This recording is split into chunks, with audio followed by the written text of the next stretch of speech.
Hello, future millionaires, investors, dorks. I know some people probably aren't going to like this video, especially if you just bought a new house. But this is why I caution people. I think you've heard me talk before if you listen to any of my videos that most people in China invest in real estate. And most of their money goes in real estate. Probably, of course, I'm probably misquoting this, but I want to say probably 80% of their money is invested in real estate. But look what just happened a couple of days ago. Plummeted 40% from their 2021 peak. Discover the extent of Beijing's housing prices decline as uncovered by independent Chinese media figures. I'm in utter shock. The biggest news from Beijing's real estate market these past few days is without a doubt the price of property in the Xiluoyan community. This community is situated just 5 kilometers from Tiananmen Square and only 2 kilometers from the Temple of Heaven Park. The price has dropped to 36,000 yuan per square meter. My goodness, a 106 square meter listing for just under 4 million yuan, with a final transaction price plummeting to 36,000 yuan per square meter. This has left the people of Beijing stunned. Last night you were worth 10 million, and after one sleep, you wake up to find you're only worth 3 million. This situation is scaring people to the point where they can't sleep. So in one day, I mean, this is in yen, not US dollars, but you had 10 million, and then all of a sudden you got 3. That's quite a decline. I want to play this one real quick. She emphasized. I have a friend, he opened in China they got these, they're called ghost towns, and it's kind of a Ponzi scheme. You see what you're you see what you're buying there. Like, they got these skyscrapers and these empty apartment buildings, and of course they think it's more they think it's better just to have a clean slate than actually, invest in fixing the property up. But there's whole cities like this all around China where they got these ghost towns, and what they were doing is, it was a Ponzi scheme. They were basically robbing Peter to pay Paul. And let's say I bought a house or an apartment and one of these big rise things, and before they're even finished with mine, they're already collecting money for building 2, 3, and 4. And meanwhile, after 20 years of me investing every year into this thing, you realize that the company never even finished project 1, but yet they're taking money for projects 6, 7, 8, 9, and 10. And one of the big real estate companies, I think actually the biggest one, I think it was called Evergrande, I'm not sure, I'm just saying off the top of my head, went bankrupt. And you got to realize, 80% of the wealth of the Chinese is invested in these ghost town real estate. Let's just play a little bit. Drop in housing prices. A woman who spent 800,000 yuan on a house last year discovered upon receiving it today that its value had plummeted to 470,000 yuan, leaving her devastated and in tears. I'm truly anxious right now. I've defaulted on my mortgage for over a year. and my house has been seized and is up for auction. Not only have I lost the down payment and the monthly repayments I've made over the years, but now I also owe the bank more than 200,000 yuan. I bought the house in 2019 for 1.35 million yuan, with a down payment of 420,000 yuan and a loan of 930,000. So my monthly payment was 5,363 yuan. Due to circumstances out of my control, I was forced to default on my loan 2 years ago. It was then that I realized I still owed more than 900,000 yuan on the loan. Over 3 years, I paid 180,000 yuan in monthly payments, of which only 20,000 yuan went towards the principal. The rest, 160,000 yuan, was interest. I mean, this is just crazy. I'm sorry, guys. I gotta play this again. Look at this. She paid 180,000 yen, or whatever the hell it is, and only 20,000 of that went towards the principal. The rest was interest. But not only that, she,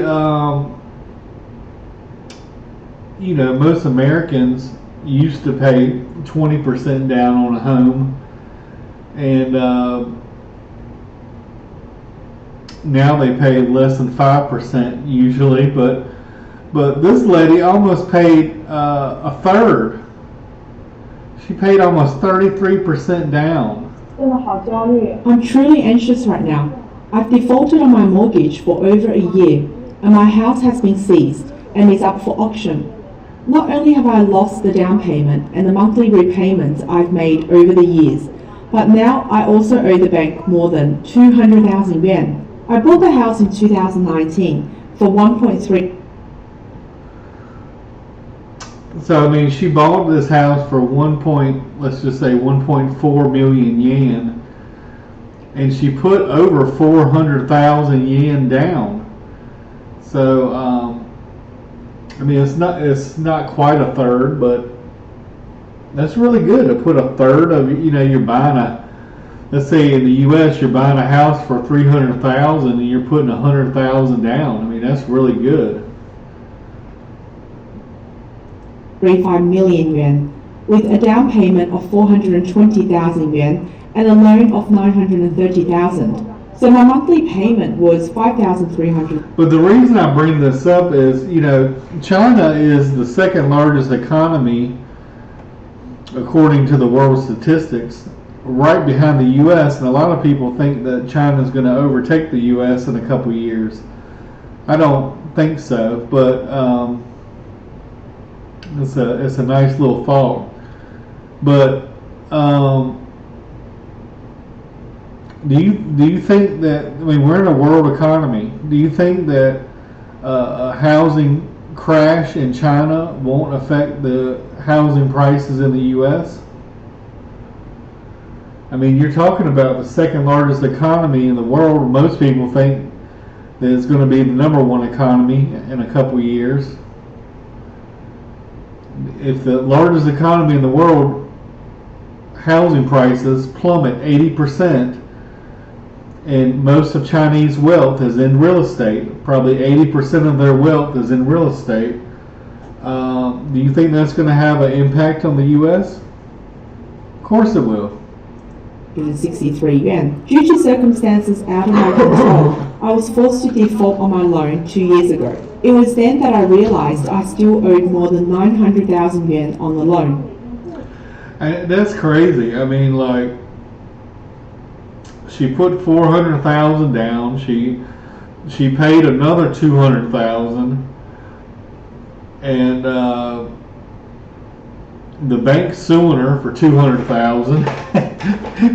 And out of the 200,000 she paid, only 20,000 of that went towards the principal.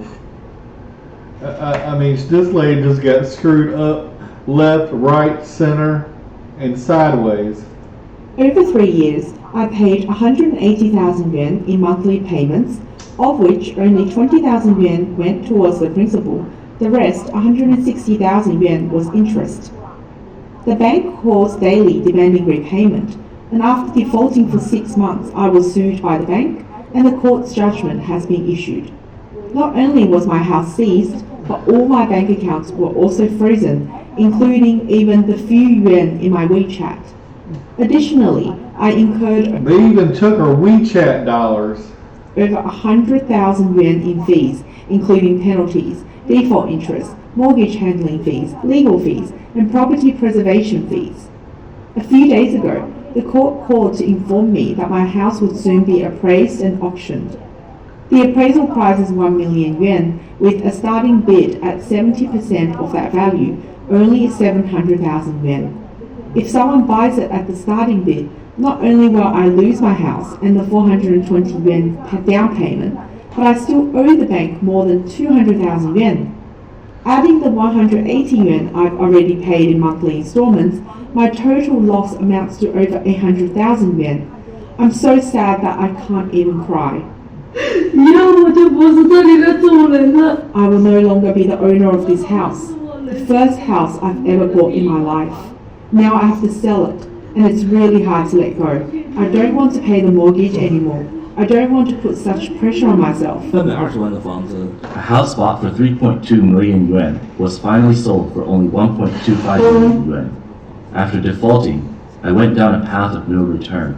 This was the last photo I took of the house before it went to auction. Every time I see this photo, it's heartbreaking, and I can't help but I just want to caution the U.S. people that, you know, don't think that just because you're buying real estate, and granted, you know, real estate is a great investment. You know, most millionaires have got millionaires by home ownership, and that is the real wealth divide in this country, is basically home ownership. I mean, you got someone that is paying a mortgage for 30 years, and you got someone else that's renting for 30 years, and at the end of the 30 years, someone has a $300,000 house, and the other person just has a monthly rent payment with nothing to show for it. So in you know, real estate is always usually a good investment, but if people think that real estate only goes up, they're in for a world of hurt. I mean, you know, if something seems too good to be true, it usually is. And I've been saying it for years now that we're in a real estate bubble. We're actually in an everything bubble. You know, where the stock market's overpriced, the real estate's overpriced, the bonds are overpriced, food's overpriced. You know, gas is high. Everything's high. We're in an everything bubble because, you know, politicians, instead of taking the dealing with the truth, they keep pushing the can further and further down the road. And every time that, you know, we should have a market correction about every 7 years, but we've been in a bull market for the last 20 years, or you can even say 40 years, and they don't let the market correct itself, because, you know, we bailed out the banks, we bailed out the car industry, bailed out the banks again. I mean, anything that has trouble, they just bail them out. But you can't bail out the whole world, because the whole world's in trouble. The whole world's bankrupt. And you know, long-term stocks is still going to be the way to create the most wealth, I believe. But I think the next 10 years we're going to be in some real trouble.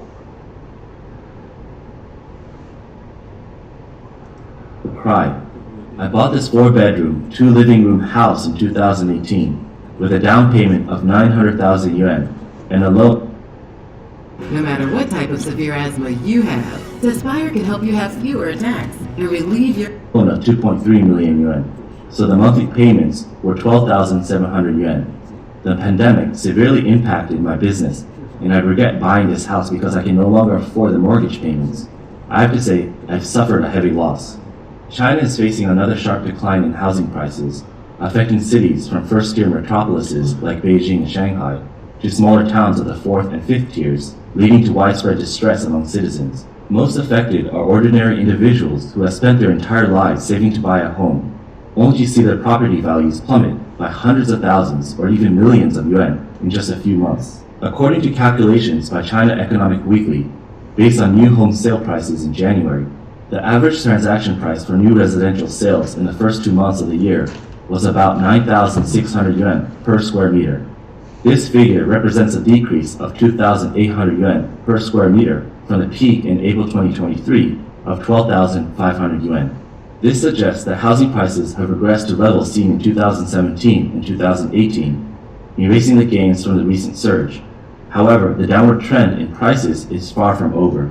A senior researcher at the National Center for Economic Research at Tsinghua University, Han Shuyun, stated in a video released on March 19th that housing prices in China have fallen nearly 23% over 10 months. With down payments typically at 30%, this means that buyers can lose their entire initial investment within less than a year, which shows that buying a house now is a This area was once viewed as an attractive investment opportunity. In 2017, many first-time homebuyers also thought of that. They noticed property prices in Beijing Tongzhou district reaching 50 to 60,000 yuan per square meter, in Tianjin city center at 30 to 40,000 yuan per square meter. Therefore, the ecological city, at over 20,000 yuan per square meter, was expected to appreciate to 50 to 60,000 yuan per square meter. She noted that at the time, anyone with some spare cash or who could borrow enough for a down payment was eager to buy property there, fantasizing about selling it for double the price in a few years. People were frantic to purchase properties, feeling that acquiring one was tantamount to striking gold. However, after reaching the peak and the frenzy, what followed was rapid decline. Many saw their life savings disappear, including even the savings of their parents. In 2018, media reported that Yongqing Ecological City had a total planned area of about 10 square kilometers, including semi-detached villas, row villas, hotels, high-rise residences, and bungalows. Inside the city, the roads were mostly empty. There were many shops, but not open. Numerous plots were fenced off and underdeveloped. In the high-rise residential areas, few pedestrians could be seen, and the harsh winter wind made the undeveloped land and bare tree branches appear even more desolate. In the first half of 2018, sales in the ecological city drastically fell. The price of properties dropped from 23,000 yuan per square meter at the beginning of 2017 to 9,100 yuan per square meter. The market fluctuation then was truly like a roller coaster. According to property consultants, the first phase of high-rise residences, totaling about 2,400 units, had only about 200 households moved in, resulting in an occupancy rate of only 8%. In recent years, high-rise buildings have rapidly emerged across various cities in China, but the purchasing power for homes is limited. This has led to a surplus of unoccupied properties entering the market and creating a supply that exceeds demand. As so many properties are unoccupied, some areas have started to be called ghost towns. 诸位，你一定要看清楚了。 Everyone, you must take a good look. This is a country town of Guan, Hubei. Can you imagine? They dare to build this many tall buildings in a country town? What is the intention behind it? If you don't see with your own eyes this forest of buildings, you can't possibly imagine that this small town, with a population of over 600,000, has enough housing for 4 million people. This video only shows a fraction of the high-rise residential buildings in this small town. Similar residential areas with 30-story buildings are plentiful, with at least 100 of them. Each building with 3 units per floor and 4 homes per unit, assuming 3 people per household, can accommodate 1,080 people. Just the high-rise residences alone can house 2.16 million people, not to mention the older neighborhoods and villa complexes. Saying that they can accommodate 4 million people is not an exaggeration. Some areas have been built for 10 years but have an occupancy rate of less than 30%. In remote locations with inconvenient transportation and lacking proper facilities, the occupancy rate is shockingly low. Can such rampant expansion attract more people to buy homes and settle down? Without investor support, without large-scale private enterprises, relying solely on the commerce and services, it's impossible to sustain so many high-rise buildings. Policy manipulation and artificial speculation can temporarily inflate housing prices, but what people need is a stable income. With housing prices as high as 10,000 yuan per square meter and a monthly income of only 2,500 yuan, the disparity between housing prices and income is extreme. Can the people's income cover their mortgage payments? Every province and city across China is witnessing vast expanses of unoccupied building complexes. I'm not really a cupcake, but I am super baked in smooth cannabis. Who is third-party tested? Commonly referred to as ghost cities. Instances like Chengdu, Chongqing, and Meishan, each hosting a ghost city, alongside Fuzhou's 4 large ghost cities, represent just a few numerous examples. In Shenyang, the capital city of Liaoning province, the abandoned luxury villa complex called Greenland State Guest House is now a relic of the burst property bubble. Construction began in 2010 and abruptly stopped just 2 years later in 2012. By that time, the villas were mostly complete, lacking only an interior decoration and landscaping. The exact reason Greenland abandoned the project is unknown, but one explanation is a lack of interest due to the steep 9 million yuan price tag for each 600 square meter villa. A decade later, local farmers have repurposed the deserted villas for crop cultivation and animal husbandry, transforming garages into hay storage and fencing off areas between the buildings for cattle. The interiors are now covered in thick dust and debris, a stark contrast to the once elegant marble floors and stone pillars. Not far from Shenyang, in the third-tier city of Jinzhou, a city was built initially because of its seaside location and advertised sea view properties. Despite the neatly planned main roads and landscaping, there are eerily no residents. At night, nearly no lights are on in the numerous buildings, with possibly only one household that is lit. It is said that these apartments are so unwanted that they cannot even be given away for free. A blogger inquired with a local security guard who noted the area's pleasant environment and diligent property management. Despite being completed for a decade, whether the units have sold out remains unknown, but occupancy is extremely low. In Jiangsu's Changzhou, a city with a historically prosperous reputation and located in the economically advanced Yangtze River Delta region, the new city district contrasts sharply with the bustling city center. This European-style architectural ensemble, located on the banks of the West Taihu Lake in Changzhou, has been abandoned since 2014 and left untouched for a decade. What exactly happened remains a mystery. The lack of people and traffic in its vicinity compared to the bustling city center really underscores its silent desolation. It is truly a ghost city.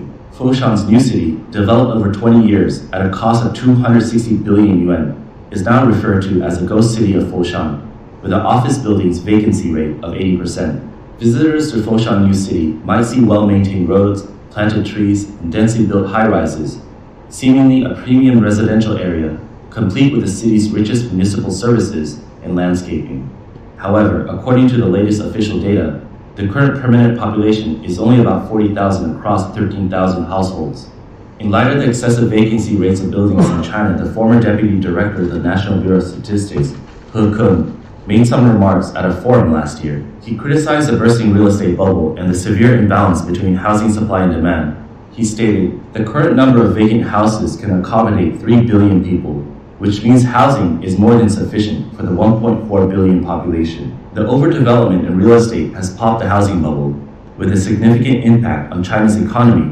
Through a high volume of bad debts, banks are unable to recover, idle land awaiting development, and plummeting land prices. Local governments, which accumulated wealth through selling and borrowing land with real estate companies, are now facing a financial crisis." Taiwanese economist Wu Jialong stated on Facebook on March 22nd that China's economy has indeed entered a crisis state, predicting that the crisis could last for at least 30 to 50 years. Wu believes that China's economy was saved by reform and opening up policies 20 years ago, not because of China itself, but because of the full support of the United States, which provided a market for Chinese exports. He argues that the Chinese Communist Party failed to understand or acknowledge this, choosing instead to antagonize the US. Now with the US withdrawing its support, China's economy is facing collapse.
but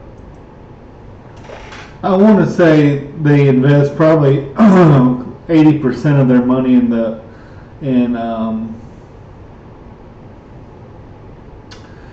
real estate, but I don't know if that's up to date or not.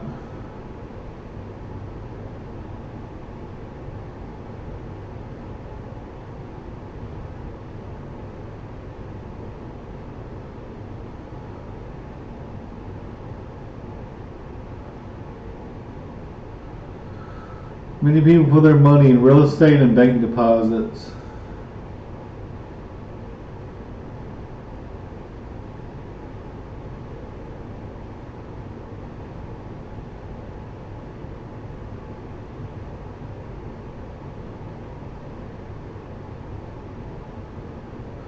Property and savings account. Almost half of their money is sitting in banks.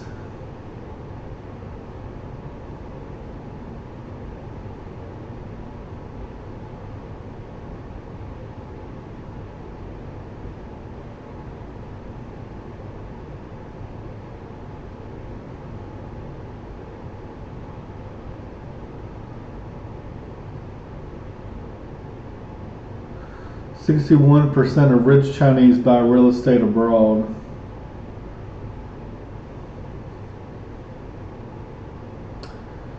USA is the first choice of Chinese real estate investors.